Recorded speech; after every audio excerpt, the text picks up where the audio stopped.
I mentioned in the past video of the WWE signed Funko Pops that I would be participating in a Kevin Nash virtual signing. It's the first virtual signing I've been able to participate in, and that caught my interest, where you could send an item, have them autograph it, and return it back to you. Being that this is the year of the pandemic, we haven't been able to have conventions or many signings. Either celebrities don't want to do it, or venues don't want to put those things up so that they don't get sued or are held liable or bad press or whatever the case may be. And this Kevin Nash one from Dark Parlor Originals caught my eye, mostly because I already had the Kevin Nash chase that hasn't been signed, and I'm like thinking the first time I see him at a convention, I got to get that signed. And then second, this Super Shredder just released from NECA not too long ago, and the timing just seemed to coincide perfectly in order to get both items signed from the same individual with these different characters that he's portrayed on the TV.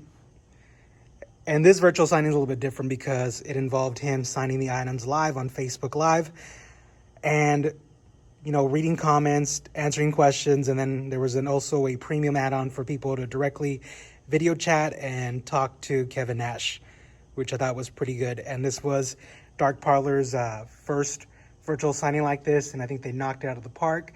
The little things that they had issues with, they said they're going to tweak and improve for further signings. And if you don't know about Dark Parlor, they specialize in a lot of past superstars from the WWE and current superstars as far as autographed memorabilia and just signed photos and whatever the case may be. Check out their website. And they also dip into the horror genre a lot. I think they just recently did a signing with Halloween original Michael Myers, Nick Castle. So those items are going to be up there pretty soon. And they also dabble into other things since they've been growing. They've been doing like autograph signings with people from The Office, which I think is pretty cool. They're branching out. So let's take a look at some of the items I got signed. So first we'll start off with the Chase. And for $10, they let us add an extra inscription. Some people made it really long as far as what they made Kevin Nash write. I just wanted him to sign it Big Sexy, his name, and then on the side, NWO for life. And each of these items that got signed came with a COA and a sticker. That's the sticker right there, and then this is the COA, and it commemorates on September 5th, 2020 that he signed this item live on Facebook. And then has the little sticker that goes with the COA. I think is super cool. I have a Diesel pop that if you look at one of my older videos, you'll see it signed. His autograph kind of varies at times from time to time. He's usually mostly consistent, but I don't know if he was kind of getting more tired towards the end. I think this signing took a total of 5 hours where he was just signing pretty much nonstop. And I think he signed this like into the second hour of the signing. But I'm still very happy to have this, and it came out the way I wanted it to come out. And this will sit on my shelf right next to the Diesel pop that he already signed in the past.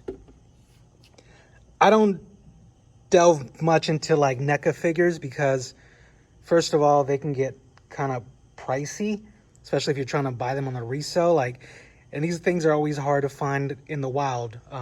People usually scoop them up, sell them on eBay, whatever the case may be. I rarely see them in the store, and if I do, they're like a lot of the horror ones that you sometimes see at Target. This one specifically was a Walmart exclusive, along with it being on the NECA website. And I've never seen anything in Walmart, and I haven't seen this figure in Walmart at all. So I don't know how limited they make them in store.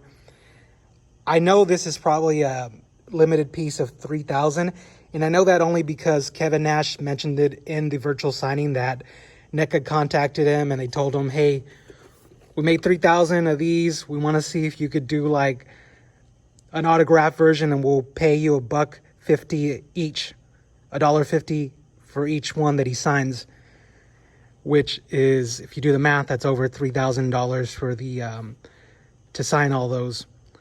he declined because $1.50 for a guy like Kevin Nash is really lowballing. He knows on the autograph market he could charge anywhere from $30 to $50 for his autograph.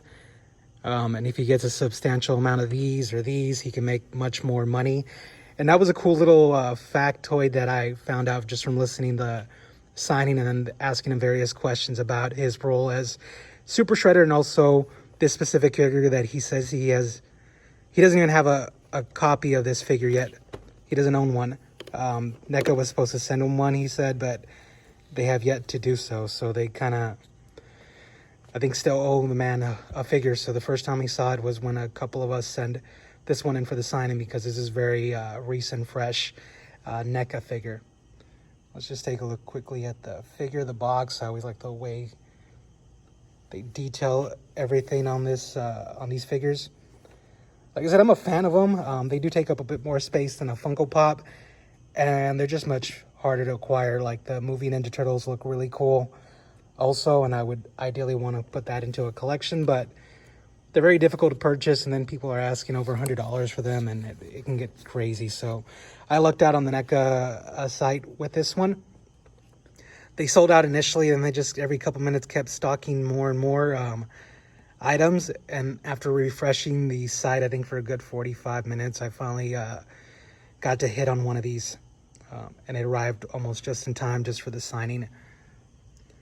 And I asked for him to sign it in green because you got purple, silver would have been good choices too, but I wanted something that just popped, and that ooze color green from the Turtles movie is perfect for that Nash signature.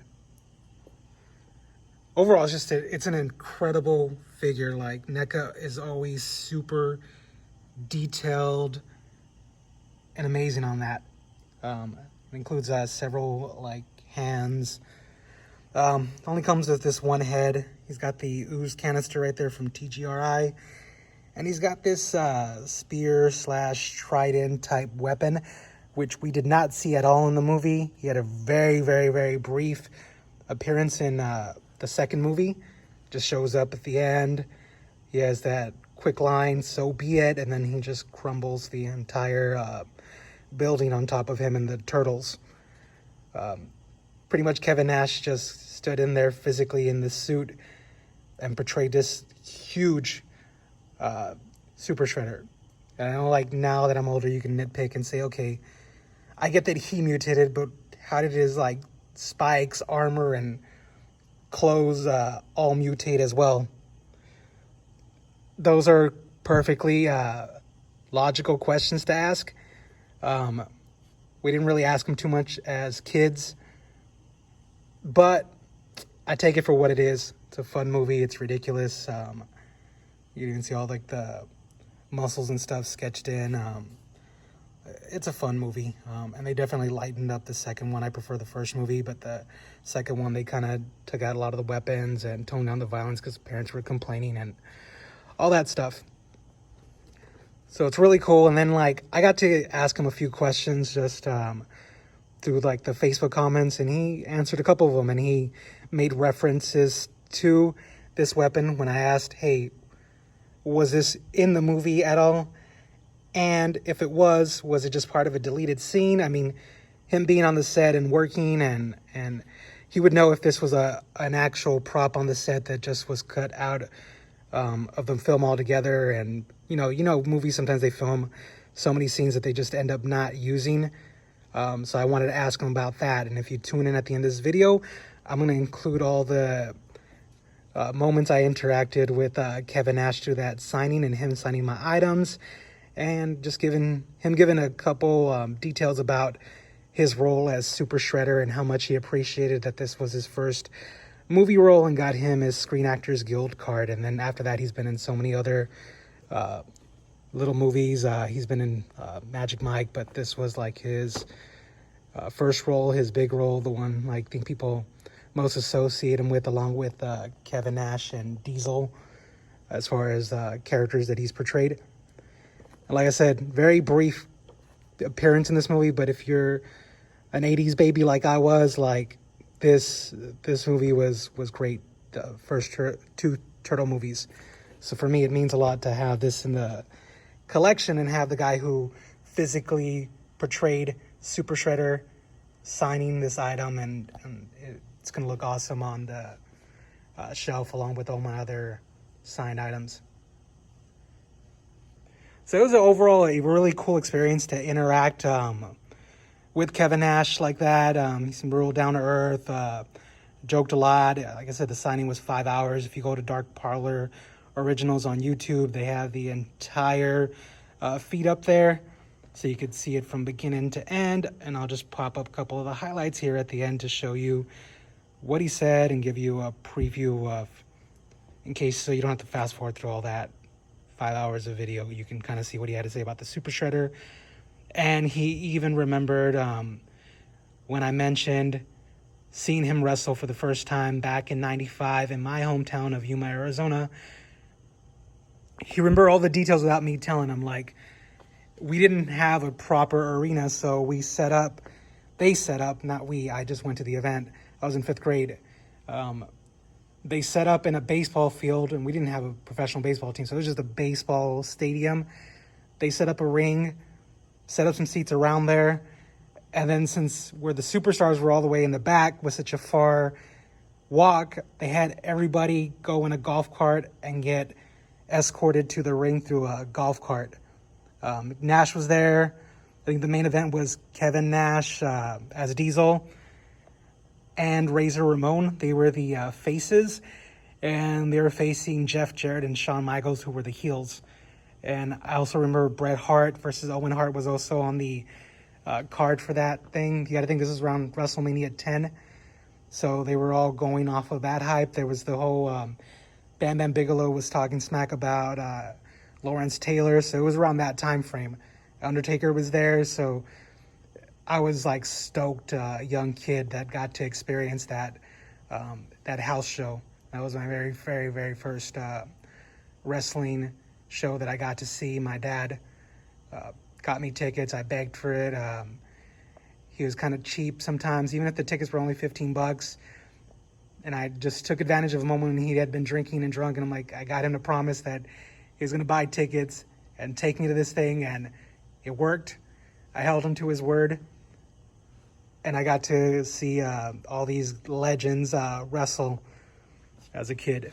And it was just cool that Nash, having that many years pass by, 20-something years, he's done so many house shows, so many pay-per-views, traveled so much, that he remembered the details of that specific small town back in 1995. That's, like, incredible memory. Like, you don't know how much that means to hear that back. I just figured he'd remember being in that city at some point, but not the details of the baseball stadium and stuff, which was it was just cool.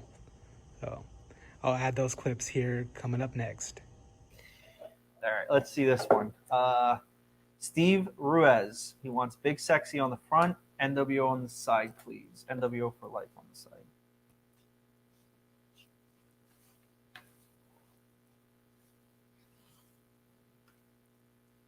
White pen.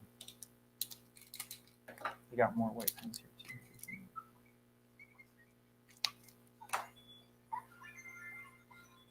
Somebody put the phone on silent.